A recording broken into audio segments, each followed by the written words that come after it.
SHMACKEMAGOB, everybody. It's time for another classic albums episode from my classic album series. Now, how I do this, I do reviews where I add videos and stuff. I've said this before. Well, these I'm not going to add videos. I'm just going to show you the album and talk about it a little bit, man. And this time, in this episode, it's going to be Alice Cooper Killer. This album is just that. It's killer. This is my favorite Alice Cooper album. And it is signed by Alice Cooper. I did the meet and greet with Alice Cooper, and I think I talked about this. If I didn't, here's what happened. I got Alice Cooper meet and greet. I'm not going to tell you how. It's top secret, but let's just say I didn't pay.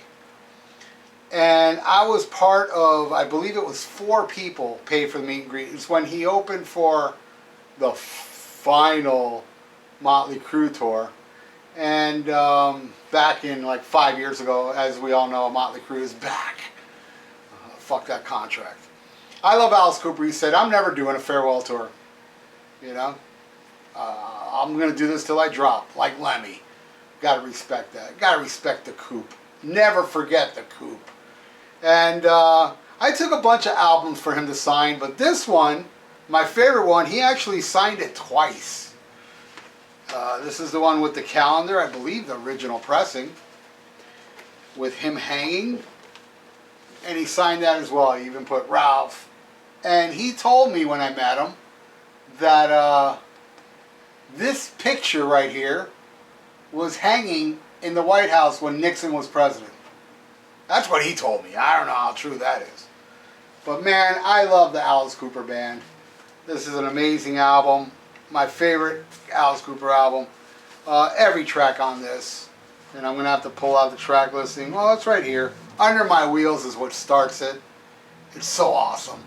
And Be My Lover was actually like my favorite Alice Cooper song when I was a kid. I absolutely love that song. Halo of Flies is like one of the greatest Alice Cooper songs. But actually not my favorite Alice Cooper song on this album. My favorite Alice Cooper song on this album, and probably my all-time favorite Alice Cooper song, I'd have to think about it, is Desperado. And Desperado, Alice Cooper said in one interview it was about Jim Morrison. And this album was released the year Jim Morrison died, I think.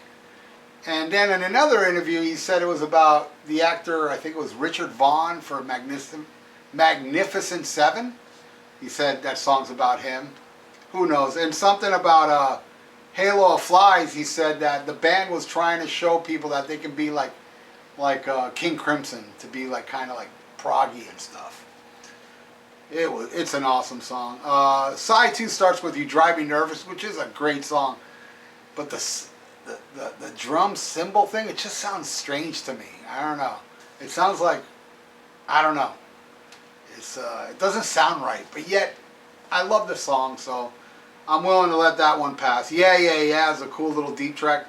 Dead Babies was a song that was very controversial, but it's actually a song about anti-child abuse.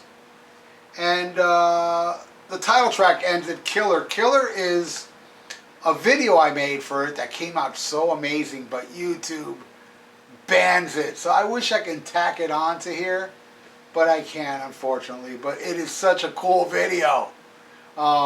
If you guys know the band Bitch, Betsy Bitch saw it when it was on YouTube before it got banned, and she praised it. She said it was her, because she's a big Alice Cooper fan. She actually has an Alice Cooper tattoo on her arm.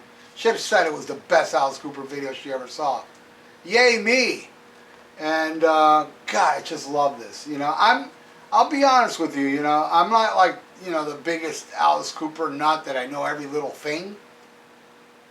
But I tried. I tried with the first 2 albums, Pretty's for You and Easy Action. It just didn't do anything for me. And I tried. I keep trying. But Love It to Death to me is kind of like the first Alice Cooper album. First one they did with Ezrin. And then came this one, my favorite one. But, one day, I put it out just to say this. One day I would love to put this in the classic rock series. I'm holding on to see if the great people at E1 release this on vinyl, because they released Dragon Town, which is kind of like the sequel to this. Brutal Planet's amazing. Much later, Alice Cooper, I think 2000. I think it was my favorite album of that year, along with The Crown, Death Crown Kings. My favorite. I love this album. I'd love to talk about this in the future. And hey, you know, if you want me to do a classic rock series, I am taking donations. I'm not a jukebox, you know, unless you put money in it, then I'll be a jukebox. That's how jukebox works, right? My PayPal's below. Make a donation, tell me what album you want, and if I know the album, I'll do it. If I don't, I'll return your money. And if you don't want to donate, don't. I'm not begging for money. Just planting seeds. Planting seeds. Anyway, I absolutely love this album. Alice Cooper, the Alice Cooper Band, Glenn Buxton, rest in peace. What a great underrated guitar player. Everybody in this band is definitely underrated, you know. Michael Bruce, you know, everybody. Dennis Dunaway and Neil Smith. Just amazing. An amazing band. Very ahead of its time. One of the first shock rockers. I know there was Arthur Brown, and wasn't even rock, but you know what I'm talking about. Way back in the day, the black dude in the white makeup.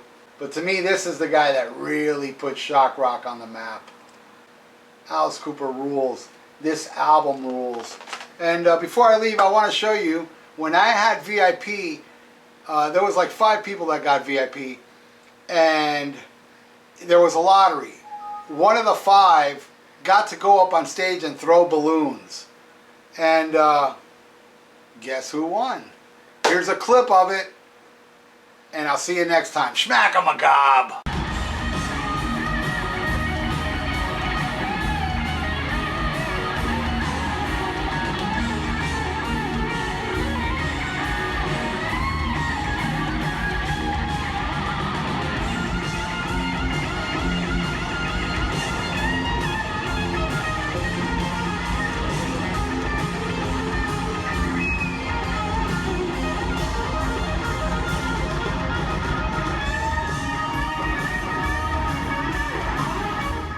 This video has been brought to you by Miami Metal Merchant. For your metal needs at competitive prices, visit MiamiMetalMerchant.com. Tell them Dr. Fuck sent you.